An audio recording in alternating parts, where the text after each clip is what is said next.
Pelajaran kita di Yosua menyajikan prinsip-prinsip praktis yang benar-benar mengubah hidup jika kita memasukkannya ke dalam hati dan pikiran kita. Pelajaran-pelajaran ini, meskipun lama atau baru, ditulis di waktu dan tempat lain, tetapi berbicara kepada kita pada saat ini, di tempat ini.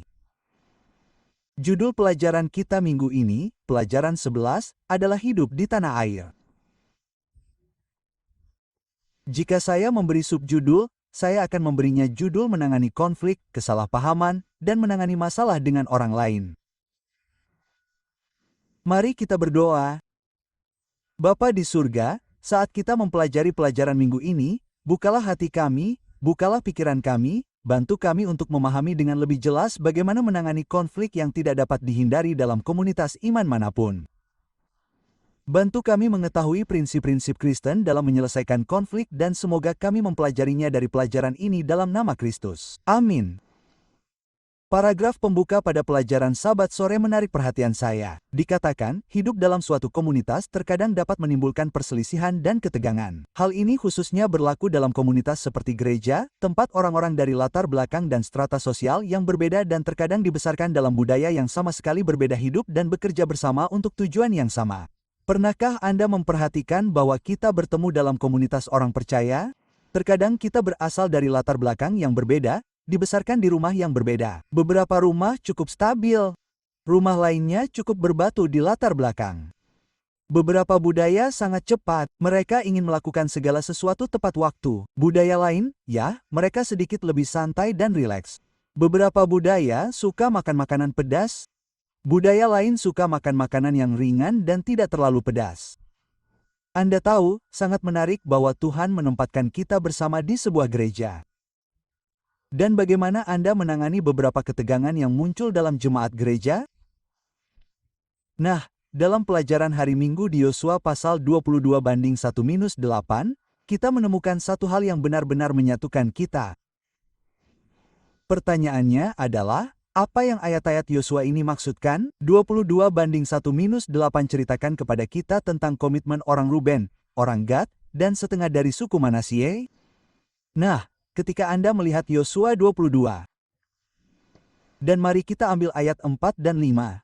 Sekarang, Tuhan, Allahmu, telah memberikan keamanan kepada saudara-saudaramu seperti yang dijanjikannya kepada mereka. Oleh sebab itu, kembalilah dan pergilah ke kemahmu dan ke tanah milik pusaka yang diberikan kepadamu oleh Musa, hamba Tuhan, di seberang sungai Yordan. Tetapi, lakukanlah perintah dan hukum yang diperintahkan kepadamu oleh Musa, hamba Tuhan itu, dengan sungguh-sungguh. Kasihilah Tuhan, Allahmu, hidup menurut jalan yang ditunjukkannya, berpegang pada perintah-perintahnya, berpegang padanya, dan beribadah kepadanya dengan segenap hatimu dan dengan segenap jiwamu.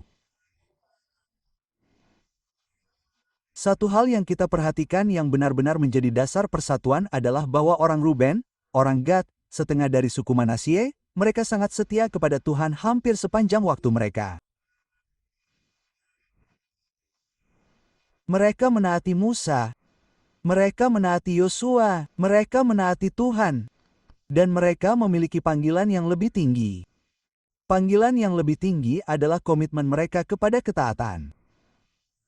Apa yang menyatukan gereja?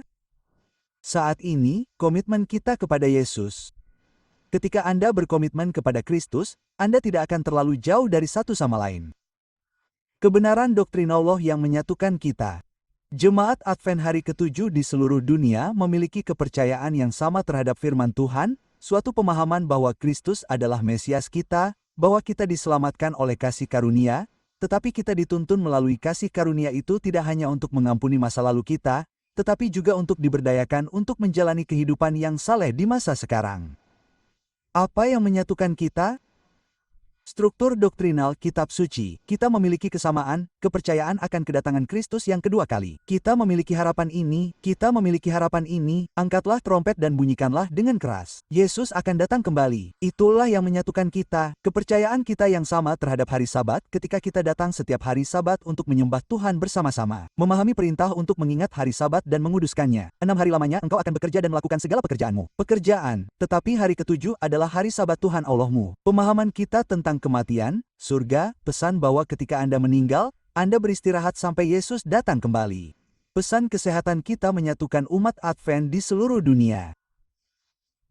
Prinsip-prinsip umum kitab suci ini, pesan tempat kudus, pesan nubuat, Daniel dan Wahyu. Jadi, apa yang menyatukan kita? Kepercayaan kita pada Alkitab adalah firman Tuhan. Komitmen kita kepada Yesus Kristus, pemahaman kita tentang kebenaran doktrinal yang agung dari kitab suci, organisasi gereja kita. Semua hal ini menyatukan kita dan tujuan kita yang lebih tinggi, tujuan yang lebih mulia, tujuan yang lebih besar untuk membagikan Injil ke seluruh dunia, untuk membawa pesan ini ke ujung bumi. Itu mengangkat kita di atas perbedaan-perbedaan kecil kita. Itu mengangkat kita di atas pertengkaran antar gereja kita. Saya suka cara hal itu disampaikan di sini, di kalimat terakhir pada pelajaran hari Minggu. Jika kita terus mengingat panggilan kita yang lebih tinggi, kita dapat termotivasi untuk terus maju meskipun ada tantangan dan keputusasaan yang tak terelakkan yang merupakan bagian dari keberadaan kita yang telah jatuh di sini, panggilan yang lebih tinggi itu. Ada dunia yang hilang. Pria dan wanita akan turun ke kuburan tanpa Kristus. Mengapa kita harus bertengkar tentang masalah-masalah kecil ketika Tuhan memaksa kita untuk merangkul visinya untuk menjangkau dunia yang terhilang? Yesus berkata Matius 28:1-19 dan 20. Segala kuasa di surga dan di bumi telah diberikan kepadaku. Karena itu pergilah, jadikanlah semua bangsa muridku dan baptislah mereka di sana. Karena itu pergilah, jadikanlah semua bangsa muridku dan baptislah mereka dalam nama Bapa dan Anak dan Roh Kudus. Kita memiliki pesan akhir zaman yang mendesak yang digambarkan dibawa oleh 3 malaikat di tengah langit. Inilah yang menyatukan kita. Dalam pelajaran hari Senin, kita membaca kisah tentang tuduhan. Kita membaca tentang sulitnya mengambil kesimpulan. Kita membaca tentang saling mencaci dan memfitnah yang membawa perpecahan di gereja. Ketika Anda melihat, misalnya, di Yosua 22 dan biarkan mata Anda tertuju pada ayat 11.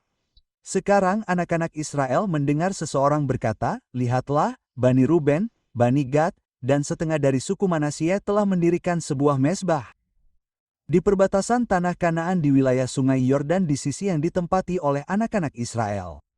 Sekarang, ketika mereka mendengar tentang mereka membangun sebuah mezbah, menurutmu apa yang mungkin mereka pikirkan? Mereka mungkin berpikir, tunggu sebentar, mereka membangun mezbah untuk mempersembahkan korban kepada dewa-dewa palsu. Mereka membangun mezbah sebagai mezbah tandingan bagi mezbah yang benar. Mereka bisa saja sampai pada berbagai kesalahpahaman dan tuduhan. Suku-suku timur membangun mezbah. Suku-suku barat menuduh mereka berkhianat, memberontak, tidak taat. Melanggar perintah-perintah Tuhan. Perhatikan paragraf di bagian bawah pelajaran hari Senin dalam kedua kasus tersebut. Sebuah bangunan dari batu didirikan. Jadi, bangunan dari batu diperbaiki. Sebelumnya, ketika mereka menyeberangi sungai Yordan sebagai peringatan atas perbuatan Tuhan yang dahsyat, tetapi sekarang ada mezbah lain yang dibuat dalam kedua kasus tersebut, sebuah bangunan dari batu. Yang pertama berfungsi sebagai peringatan sementara, yang kedua dianggap sebagai mezbah yang mengesankan. Pertanyaan yang pasti muncul dalam pikiran adalah apa arti batu-batu ini? Apakah altar ini dibangun untuk kurban atau hanya sebagai tugu peringatan? Apakah suku-suku lain sudah mulai murtad? Sekarang, kurangnya konsultasi dengan Yosua, Eleazar atau para pemimpin suku menciptakan ruang untuk kesalahpahaman yang berpotensi menimbulkan konflik yang mengerikan. Jadi, suku-suku di sisi barat Yordan bersiap untuk berperang. Suku-suku di sisi timur Yordan telah membangun altar. Apakah akan terjadi konflik? Apakah Israel akan terpecah belah? Sekarang, suku-suku di sisi timur Yordan bisa saja melakukan sesuatu yang sedikit lebih baik. Mereka bisa saja berunding dengan para pemimpin. Mereka bisa saja menjelaskan apa motif mereka. Mereka bisa saja menjelaskan apa yang sedang mereka lakukan. Kita sampai pada pelajaran hari Selasa yang berjudul dihantui oleh masa lalu. Kalau kita lihat di Yosua pukul 22:13-15, dikatakan, maka orang Israel mengutus Pinehas bin Eleazar, imam Bani Ruben, kepada Bani Gad, kepada setengah suku Manasye, ke tanah Gilead, dan bersama-sama dia 10 orang tua-tua, seorang pemimpin dari tiap-tiap kaum di tiap-tiap suku Israel, yang masing-masing menjadi kepala kaum keluarganya menurut rombongan-rombongan. Mereka datang kepada Bani Ruben, kepada Bani Gad, kepada setengah suku Manasye, ke tanah Gilead, dan berkata kepada mereka, demikian, beginilah firman segenap jemaat Tuhan.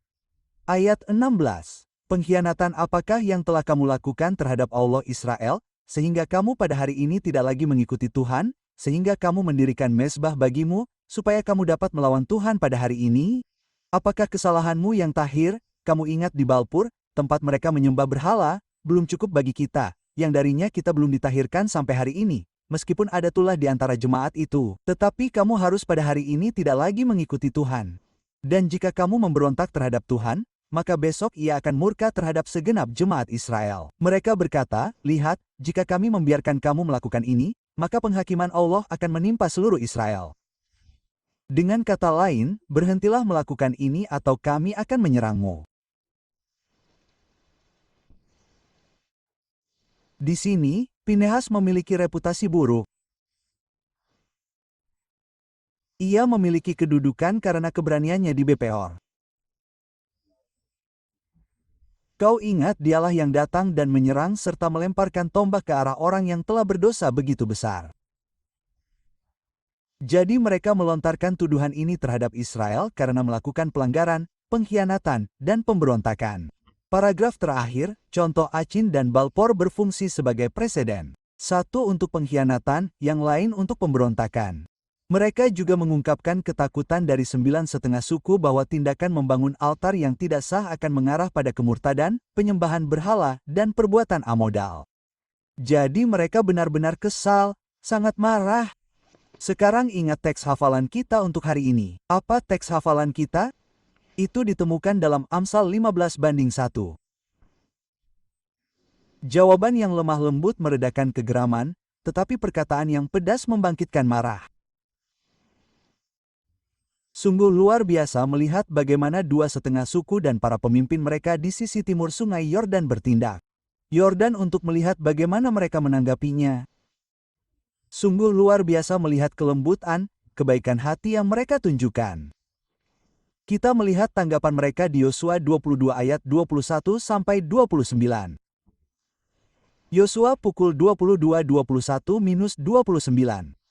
Lalu Bani Ruben, Bani Gad dan setengah dari suku Manasya menjawab dan berkata kepada para kepala pasukan Israel, Tuhan, Allah segala Allah, Tuhan, Allah segala Allah, Dialah yang mengetahuinya, biarlah Israel sendiri mengetahuinya. Jika mereka memberontak atau jika mereka melawan Tuhan, janganlah menyelamatkan kami pada hari ini. Jika kami mendirikan mezbah untuk menyimpang daripada Tuhan atau untuk mempersembahkan di atasnya korban bakaran atau korban sajian atau korban keselamatan, biarlah Tuhan sendiri menuntut pertanggungjawaban. Tetapi sebenarnya kami melakukannya karena takut, dengan suatu alasan, sambil berkata, di kemudian hari, keturunanmu mungkin akan berbicara kepada keturunan kami, apa urusanmu dengan Allah, Allah Israel? Sebab Tuhan telah menjadikan sungai Yordan menjadi batas antara kamu dan kami, hai Bani Ruben dan Bani Gad. Kamu tidak mempunyai bagian apapun bagi Tuhan. Jadi keturunanmu akan membuat keturunan kami takut kepada Tuhan. Lihat, apa motif mereka? Motif mereka bukanlah mempersembahkan korban kepada dewa-dewa palsu. Motif mereka sama sekali bukan pemberontakan atau pengkhianatan.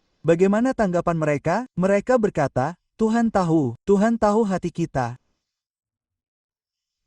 Kami membuat ini karena takut karena di generasi mendatang, kami tidak ingin 9,5 suku di sisi sungai Yordan ini, karena generasi kalian telah mati dan generasi berikutnya datang untuk mengatakan bahwa sungai Yordan adalah penghalang antara kami dan bahwa 2,5 suku kami tidak setia.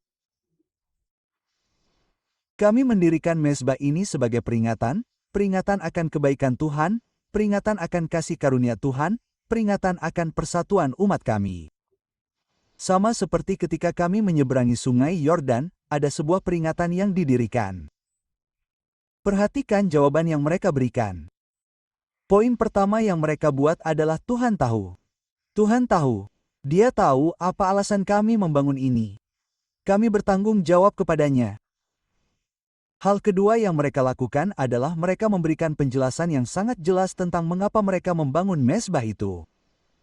Hal ketiga yang mereka lakukan adalah mereka menunjukkan bahwa mezbah itu dibangun bukan untuk memisahkan mereka, tetapi untuk menyatukan mereka. Dan hal keempat yang mereka lakukan adalah mereka menunjukkan bahwa mereka berkomitmen pada persyaratan Tuhan.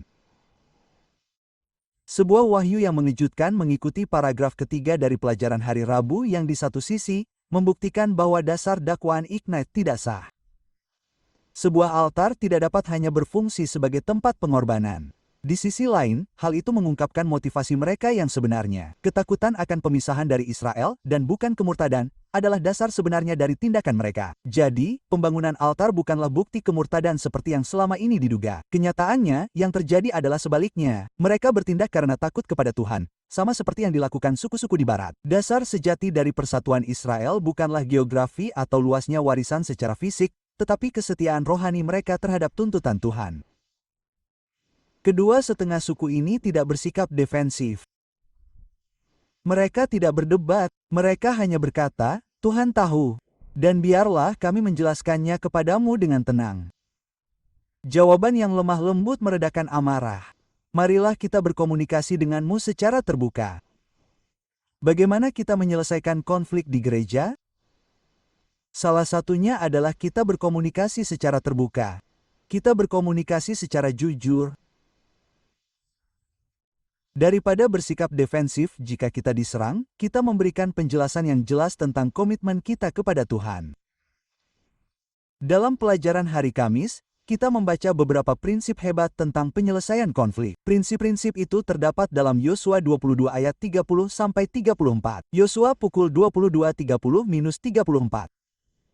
Ketika Imam Pinehas dan para pemimpin jemaah, para kepala pasukan Israel yang bersama-sama dengan dia, mendengar perkataan yang diucapkan Bani Ruben, Bani Gad, dan Bani Manasye, maka hal itu menyenangkan hati mereka. Lalu berkatalah Pinehas, anak Imam Eleazar, kepada Bani Ruben, Bani Gad, dan Bani Manasye, pada hari ini kami tahu bahwa Tuhan ada di tengah-tengah kita, karena kamu tidak melakukan pengkhianatan ini terhadap Tuhan, dan kamu tidak melepaskan orang Israel dari tangan Tuhan. Ayat 33. Maka hal itu berkenan di mata orang Israel, dan orang Israel memuji Allah. Mereka tidak lagi berbicara tentang berperang melawan mereka untuk memusnahkan negeri tempat tinggal Bani Ruben dan Gad, sebab komunikasi itu terbuka. Itu menghilangkan kesalahpahaman. Anda tahu banyak masalah yang kita hadapi di gereja adalah kesalahpahaman. Kita mendengar seseorang mengatakan bahwa seseorang mengatakan sesuatu tentang kita. Kita menjadi kesal, kita menjadi terganggu oleh itu. Gagal berkomunikasi secara terbuka, gagal berkomunikasi dengan jujur, gagal berkomunikasi dengan rendah hati. Di sini, penulis pelajaran kita membahas 6 cara berbeda untuk menghindari konflik. 6 pelajaran berbeda dari kisah Yosua. Ia berkata, kisah Yosua 22 memiliki beberapa prinsip komunikasi yang dapat diterapkan pada hubungan manusia sehari-hari dalam keluarga, gereja, atau masyarakat. Jadi, Anda mungkin sedang mengalami konflik dalam pernikahan Anda saat ini. Anda mungkin mengalami konflik dengan anak-anak Anda, mungkin konflik dengan atasan atau karyawan. Mungkin konflik di tempat kerja Anda, konflik di gereja Anda. Mari kita lihat ke 6 prinsip ini dan luangkan waktu untuk mereka. Pertama, ketika ada yang salah atau tampak salah, hal terbaik yang dapat dilakukan adalah berkomunikasi alih-alih menekan pengamatan kita sampai meledak. Berkomunikasi. Anda tahu, dalam pernikahan kami, jika ada ketegangan kecil antara istri saya dan saya, jika dia mengatakan sesuatu atau saya mengatakan sesuatu, hal pertama yang secara pribadi saya lakukan adalah berkata pada diri sendiri, saya akan menunggu sebentar untuk yang satu ini dan melihat bagaimana perasaan saya dalam 1 atau 2 jam. Terkadang jika Anda menunggu 1 atau 2 jam, Anda berkata, itu cukup kecil. Itu tidak disengaja. Dia sama sekali tidak bermaksud seperti itu. Namun, jika ada sesuatu yang mengganggu saya selama beberapa waktu, maka sangat penting untuk mengatakan, beginilah yang dikatakan dan saya tahu Anda tidak bermaksud apa-apa, tetapi inilah yang saya rasakan. Dan kita secara terbuka mengomunikasikan apa yang kita rasakan. Jika Anda diperlakukan tidak adil oleh seorang majikan, Anda dapat mendekatinya dengan mengatakan, saya ingin menjadi karyawan terbaik. Saya ingin melakukan semua yang saya tahu untuk membuat bisnis kita sukses. Dan Anda tahu, ketika saya tidak mendapatkan promosi itu, saya sedikit khawatir tentang promosi itu. Mungkin Anda dapat menjelaskan kepada saya bagaimana saya dapat melakukannya dengan lebih baik sehingga saya akan mendapatkan promosi di lain waktu. Apa teks kita? Amsal 15:1. Jawaban yang lemah lembut meredakan kegeraman, tetapi semangat yang pedas membangkitkan marah. Jadi, pertama-tama, ketika terjadi kesalahan, komunikasikan. Kedua, bahkan jika seseorang yakin dengan penilaiannya, jangan langsung mengambil kesimpulan. Apa yang terjadi dengan suku-suku di sisi barat Sungai Yordan? Mereka langsung mengambil kesimpulan yang sangat tergesa-gesa. Jadi, meskipun Anda pikir sesuatu itu benar, jangan langsung mengambil kesimpulan tergesa-gesa. Salah satu cerita yang saya pelajari yang saya dengar tentang hal ini benar-benar sangat mengesankan saya. Seorang pria sedang duduk di bus di New York City. Saat itu Minggu pagi sekali. Orang-orang lain sedang membaca koran di bus, bersantai di Minggu pagi itu. Pria ini memiliki 3 orang anak. Anak-anak itu berlarian di lorong. Anak-anak itu cukup sulit diatur. Pria itu duduk di sana dengan wajah dingin. Akhirnya, seseorang mendongak dan berkata, "Tuan, kendalikan anak-anak Anda. Mereka berisik, mengganggu kita, dan kita mencoba membaca dan mendapatkan sedikit kedamaian di sini. Kendalikan diri." Dia mendongak dan berkata, "Tuan, bisakah Anda datang dan duduk di sebelah saya sebentar? Saya hanya ingin mengatakan sesuatu di hadapan anak-anak saya. Tuan, saya baru saja dari rumah sakit. Anak-anak saya ada di ruang tunggu. Saya pergi ke kamar istri saya yang ada di rumah sakit dan dia meninggal. Itu adalah saat-saat terakhir saya bersamanya. Istri saya baru saja meninggal. Saya tahu anak-anak saya berlarian dan saya turut berduka cita, tetapi saya tidak sempat meminta mereka duduk di sebelah saya." Apakah menurut Anda pria yang mendengar sisa cerita itu memiliki perasaan yang berbeda terhadap anak-anak? Ia berkata, "Oh, saya turut berduka cita atas meninggalnya istri Anda. Mungkin saya bisa menceritakan sebuah kisah kepada anak-anak." Petik 2. Anda tahu, mengambil kesimpulan cepat tanpa memahami latar belakangnya seringkali menimbulkan konflik. Ketiga, bicarakan masalah yang nyata atau yang dianggap ada sebelum Anda bertindak berdasarkan kesimpulan Anda sendiri. Anda tahu apa masalahnya? Mengapa Anda merasa seperti itu? Apa sebenarnya yang mengganggu Anda? Jangan mengungkit-ungkit hal-hal yang telah dilakukan seseorang di masa lalu. Jangan gunakan kata-kata seperti tidak pernah atau selalu. Anda tidak pernah mendengarkan saya. Anda selalu tidak menghormati saya. Pernyataan seperti itu tidak pernah atau selalu menimbulkan sikap defensif. Jadi, bicarakan masalah yang nyata atau yang dianggap ada. Apa masalahnya? Mengapa Anda merasa seperti itu? Keempat, bersedialah berkorban untuk mencapai persatuan. Ada kalanya untuk mencapai persatuan, kita harus mengorbankan pendapat yang sudah terbentuk sebelumnya.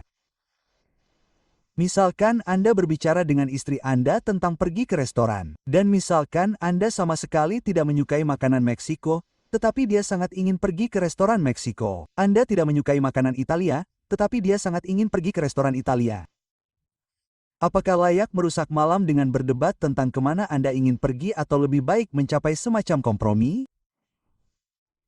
Dalam hal ini, berbicara tentang liburan, beberapa keluarga bertengkar hebat hanya karena pergi berlibur karena yang satu ingin pergi ke satu tempat, yang lain ingin pergi ke tempat lain. Anda tahu, berkompromi dalam hal itu, yang saya maksud bukanlah berkompromi dalam masalah doktrinal sama sekali. Ada hal-hal yang harus kita pegang teguh, tetapi sejujurnya, apakah karpet gereja berwarna hijau? Apakah karpet gereja berwarna krem? Apakah karpet gereja berwarna merah? Tidak ada banyak perbedaan dalam terang kerajaan Allah. Tetapi terkadang kita bisa begitu terpaku pada begitu banyak perdebatan tentang hal-hal yang tidak penting. Ada kalanya kita berkompromi. Jangan pernah berkompromi dalam doktrin, seperti yang saya sebutkan, atau ajaran kitab suci, tetapi berkompromilah dalam area-area yang tidak membuat banyak perbedaan. Kelima, ketika dituduh secara salah atau benar, berikan jawaban yang lembut yang meredakan amarah. Menjawab tuduhan dengan tuduhan balasan tidak akan pernah menghasilkan kedamaian. Ketika Anda dikutuk, jawablah dengan baik. Anda tahu, saya belajar sesuatu dari cucu kecil saya. Ketika dia masih kelas 1, dia sedang mengantre untuk bersiap masuk kelas dan seorang gadis kecil berdiri di sebelahnya dan gadis kecil itu melihat sepatunya dan berkata, "Sepatumu jelek." Dia menoleh kembali ke gadis itu dan melihat sepatunya dan berkata, "Sepatumu sangat, sangat cantik." Jawaban yang lembut meredakan amarah. Jangan pernah menjawab tuduhan dengan tuduhan balasan. Dan keenam, bersukacitalah dan berkatilah ketika kedamaian ditegakkan kembali. Sungguh hal yang luar biasa melihat jemaat utama Israel membangun sukacita dan kedamaian. Tidak ada yang lebih baik daripada menghilangkan ketegangan dengan memberikan jawaban yang lembut. Memiliki jiwa yang rendah hati dan baik hati. Ellen White, Para Bapa dan Nabi, halaman 519-520. Kehendak Allah adalah agar persatuan dan kasih persaudaraan ada di antara umatnya. Doa Kristus sebelum penyalibannya adalah agar para muridnya menjadi satu sebagaimana dia menjadi satu dengan Bapa dan agar dunia percaya bahwa Allah telah mengutusnya. Kalimat terakhir, meskipun kita tidak boleh mengorbankan satu prinsip kebenaran, tujuan kita yang terus-menerus adalah untuk mencapai keadaan persatuan ini. Doa saya adalah agar ada persatuan dalam keluarga Anda, ada persatuan di tempat kerja Anda, dan ada persatuan di gereja Anda. Mari kita berdoa. Bapa di surga, kami bersyukur dengan segenap hati kami atas persatuan yang datang melalui Kristus. Tolong kami untuk mengetahui bahwa jawaban yang lembut meredakan murka. Tolong kami untuk bersedia membayar harga persatuan yang seringkali mengorbankan pendapat kami. Sehingga kami dapat fokus pada masalah yang lebih besar dalam menuntun orang lain kepada Yesus. Tolong kami untuk mengesampingkan perbedaan kami karena ada dunia yang terhilang dan mampukan kami untuk bekerja sama untuk menuntun orang lain kepada Kristus dalam nama Yesus. Amin.